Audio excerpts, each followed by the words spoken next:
Hey guys, Matt Paulson here. I want to record a quick video on a new book project that I'm going to be doing in 2019. I am going to be doing a second edition of my email marketing book. I published that book in 2015, March, April, May, somewhere in that time frame. So I'm hoping that the second edition of that book will come out 4 years after that in March, April, May of 2019. I had been taking a kind of a break from my book projects for the last year and a half or so to focus on MarketBeat. And now with a couple new employees, I'm freed up a little bit to focus on my book projects again. So I want to talk about, you know, what does a second edition of a book look like, and what's going to be different, and how I'm approaching this project in this video. It really came out. I really started thinking about this seriously in the fall. Zio asked me to teach a class on email marketing, so I pulled out my old email marketing demystified PowerPoint, did the talk, gave the info, and we had a great time. Everybody learned a lot. It was a good event.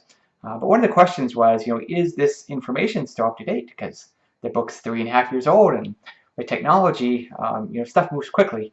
And so I said, I thought it was, but then I went back and I kind of looked through the book after the class and thought, there's a lot of the fine details. Some of that stuff's changed. Like the big principles and like how to do email marketing, those haven't changed. But some of the specific technologies, platforms, some of the legal stuff, like who is a good email service provider, some of that kind of stuff has changed. And there's also just some new legal considerations and deliverability considerations that really weren't there before. Some kind of developments that have happened in email marketing since that book came out. One was Europe's general data protection rules, and they put some pretty onerous requirements on businesses that have consumer data. Of course, that includes email addresses. So there's going to be a new section in the book about GDPR compliance in the kind of legal chapter of the book. I'm going to get that in there. And then kind of the other big development is that spam filters have gotten a lot more strict and a lot smarter since the book came out. So both kind of Hotmail and Gmail have really kind of tightened what they let into the inbox, and we have really tightened our deliverability practices since then. Pretty much nowadays we won't send a lot of email to somebody that hasn't opened in 30 days, and we won't send any email to somebody that hasn't opened in 90 days. So we've really cut that back.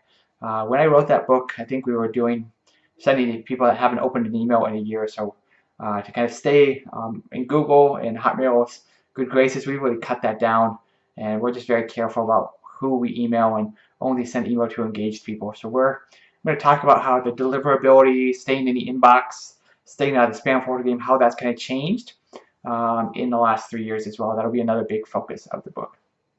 Kind of the third addition to the book, there's going to be a brand new chapter, and it's going to cover web push notifications. Our business MarketBeat has made over $1 million this year with ads against our web push notifications list. We have 300,000 push subscribers, so I am going to talk about that technology and how web push notifications are almost a second email list. And it's just an incredibly valuable marketing tool that inbound marketers have, and I really think everybody with a website should use it because it's just such a good monetization and acquisition kind of opportunity for anybody that's trying to get people that come to your website to come back later and buy something. You use email for that, but you can also use web push for that. So there's going to be a chapter on web push. I am also going through every chapter, chapter by chapter, and just updating the information with my latest ideas and thoughts. When I wrote the book, we had about 250,000 subscribers, and maybe a couple million in revenue. And today, we're at 750,000 subscribers and 6 million in revenue. So certainly I picked up a lot, and I'm just going to try to make sure all of the latest information that's in my brain about email marketing makes it into that book. So that's kind of the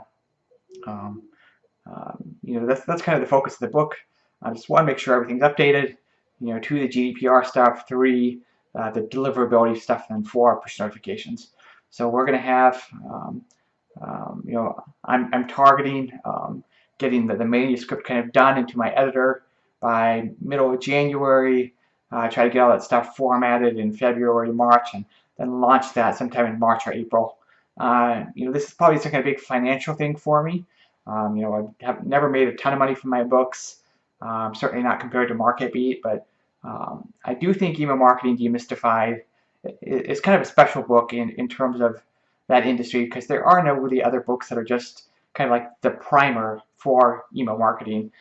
This book kind of teaches you the basics and what you need to know and how to implement stuff. So I think it's important as a resource for business owners, people in my community, people elsewhere that want to learn email marketing. I think it's important that this resource exists, and I'm kind of proud to be the person that has put it together. So that's kind of what we're doing. Keep an eye on my blog. I'll certainly have more updates for it. And then as this project develops, I'll clue you in as we get closer to launch.